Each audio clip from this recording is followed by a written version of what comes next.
મિત્રો SP education ચેનલમાં આપ સૌનું હાર્દિક સ્વાગત છે। આપણી ચેનલ પર જો નવા હો તો ચેનલને સબસ્ક્રાઇબ કરી લેજો, જેથી તમને ટેટ ટાટ સરકારી ભરતી અને સરકારી પરીક્ષાઓને લગતી નવી અપડેટ મળતી રહે। જો આપણી ટેલિગ્રામ ચેનલ પર જોઈન ન થયા તો ત્યાં થઈ જજો, વિડીયો નીચે લિંક મૂકેલ છે।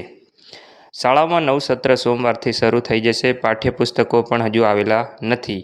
રાજકોટ સહિત સૌરાષ્ટ્રમાં સરકારી અને ગ્રાન્ટેડ માધ્યમિક શાળાઓમાં નવું સત્ર આગામી 8 જૂનને સોમવારથી શરૂ થઈ રહ્યું છે। માધ્યમિક અને ઉચ્ચતર માધ્યમિક શાળાઓમાં શિક્ષકોની ખાલી જગ્યાના વિકલ્પમાં જ્ઞાન સહાયકનો 11 માસનો ઓર્ડર રિન્યૂ કરવામાં નહીં આવતા શૈક્ષણિક કાર્ય ખોરવાઈ જાય તેવી ભીતિ વ્યક્ત કરવામાં આવી છે। એટલે મિત્રો, જ્ઞાન સહાયકના જે ઓર્ડર છે એ રિન્યૂ કરવામાં આવેલા નથી તેવું આ ન્યૂઝપેપરમાં આવેલું છે, પણ ઓફિશિયલી એવી કોઈ જાહેરાત કરવામાં આવેલી નથી। મિત્રો, આમાં જણાવવામાં આવ્યું છે કે 11 માસ માટે નિમણૂક કરવામાં આવે છે। જ્ઞાન સહાયકના ઓર્ડર રિન્યૂ કરવામાં આવ્યા નથી।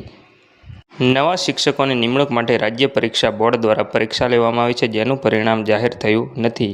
બીજી પરીક્ષા બાકી છે અને કાયમી શિક્ષક ક્યારે આવશે તે પણ એક સવાલ ઊભો થયો છે। મિત્રો, જ્ઞાન સહાયકના જે ઓર્ડર છે એ રિન્યૂ કરવામાં નથી આવ્યા તેવું આ ન્યૂઝપેપરમાં જણાવવામાં આવેલું છે।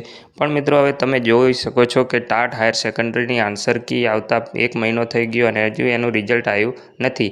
2 મહિના પૂર્ણ થવામાં પ્રિલિમ એક્ઝામના રિઝલ્ટ માટે મેન એક્ઝામ પણ તમારે 1 મહિના પછી આવી શકે છે, તો એનું રિઝલ્ટ દિવાળી સુધી આવી શકે છે। તો હવે સ્કૂલોમાં શિક્ષકોની ઘટ તો વર્તાવાની છે, એટલે જ્ઞાન સહાયકના ઓર્ડર રિન્યૂ કરવામાં આવશે જ, પણ ક્યારે કરવામાં આવશે એક પ્રશ્ન ઊભો થાય છે। પણ મારા ખ્યાલ મુજબ આવતા સપ્તાહની અંદર જ્ઞાન સહાયક માટે કોઈ પણ સમાચાર જોવા મળી શકે છે, કારણ કે સંચાલક મંડળ રજૂઆત કરશે, કારણ કે ઘણી સ્કૂલોમાં જ્ઞાન સહાયકો દ્વારા જ સ્કૂલ ચાલી રહી છે। એટલે જ્ઞાન સહાયકોના ઓર્ડર રિન્યૂ કરવામાં આવશે તે 100% વાત નક્કી છે।